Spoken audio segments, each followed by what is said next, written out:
Good afternoon, Steve Apter here, live at Interschutz 2026, day 3. And it's my pleasure to be here with Dustin from Avon Protection. So, Dustin, we were just talking, just before we started filming, about the products, particularly around thermal image cameras. So how have you found, we'll talk more about that in a second, but Interschutz has been, here we are, day 3. How's it been for you guys? It's been really useful. We've had lots of conversations from companies all around the world. Lots of leads to follow up on. It's really good. And it's really good to get some feedback from the customer, also from end users, what they're using, what they want to use in the future, what they want to see in that technology of the camera as we advance moving forward. But it's the first Interschutz that we've actually done in terms of displaying our thermal imaging cameras. So yeah, it's been really useful. That's fantastic.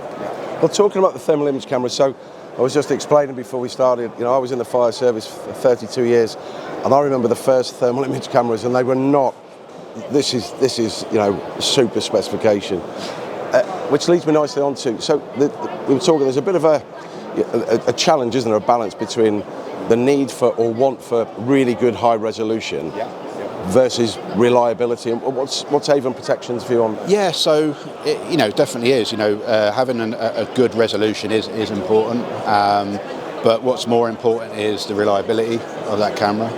So what we've done at Avon at the minute is we stuck with our well-trusted 320 by 240 platform in terms of the sensor.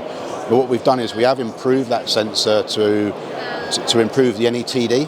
So it's a noise equivalent temperature difference. Right, okay. And what that does is that allows us to have much clearer imagery. And it's actually not far off the 640 sensor when you look at it in there. So that's kind of what we've gone down on that. The main thing is the operational performance.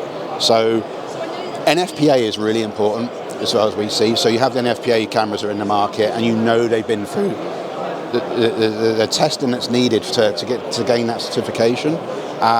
You will see other cameras in the market that don't have NFPA approval, and they may have the 640 sensors on there. And this kind of environment, when you're in an exhibition or an office, they look great. But it's how do they perform in a fire environment, and that's where we see it's key to have that NFPA certified product. Excellent. And as a former firefighter, I think putting that case forward around reliability is heartening to hear. So we'll follow on from that then. From a firefighter's perspective, the end user, the thermal image cameras now are as required as a line of hose. What are firefighters, in your experience, what are firefighters demanding? What are they wanting from thermal image cameras nowadays? Yeah, ultimately, it's, as you know, that's their eyes in a scene, right? That's what they're relying on. So they want reliability. They want something that's going to work when needed. It's something that's not going to let them down, and it's not going to overcomplicate things. So nothing that's over-engineered as such. It's got to be simple to use. It might only be, we have a variety of fire modes that can be used, or search and rescue modes, but the good thing about with the MITEC cameras is you can then remove a lot of those through setup, through your laptop, and say, I only want the Fire Plus mode, and I want an overhaul mode. So that's all I want. Set the functions. So it's simple. They're in high stress situations. They don't want me faffing about with different menus and what's on there. So that's what we see as a key feedback, is make it easy, make it reliable, and I don't want it to white out on me. Quick frame rates. Absolutely. And that point you make, it is high stress, and they're supposed to be helping, not hindering. Exactly. Which, again, I remember back in my experience, so, how technology has developed, the issue of startup, it used to take forever for the thing to warm up. How's Avon Protection? Yeah, so, and it's not just Avon, there's other cameras out there that have a fast startup as well, the NFPA certified cameras certainly do. I think where we kind of stand out a little bit on that is our startup time from the camera being completely off, so not in sleep mode, not on standby, but completely off. That startup would be within 5 seconds, and you're up and you're ready to go. I think the other thing where we kind of stand out is our battery technology that we have. So many cameras have the lithium-ion battery. Okay, that means they have to have the battery inside the camera because the camera's then certified, not the battery. Whereas with the Argos MITEC, the battery's on the outside of the camera, and it's a lithium-ion phosphate battery. So it has its own certification. Okay, it holds its charge a lot longer than any other battery on the market. You can charge it up to 2,000 times, and you can actually hot swap it in that environment with fire gloves on.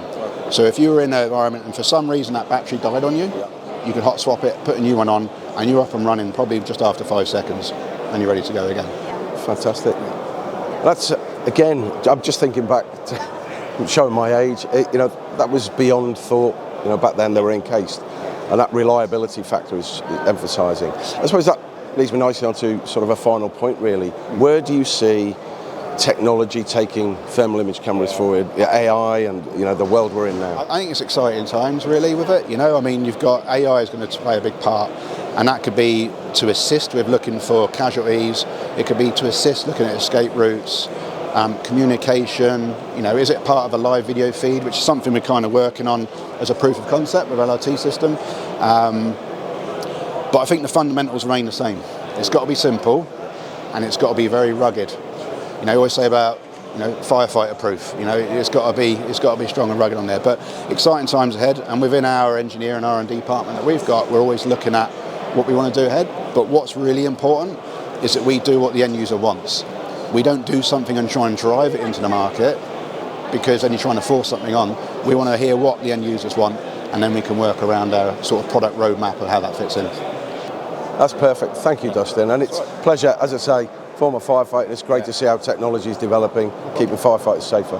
Thank you. Lovely. Nice to meet you. Thank you Thank you very much.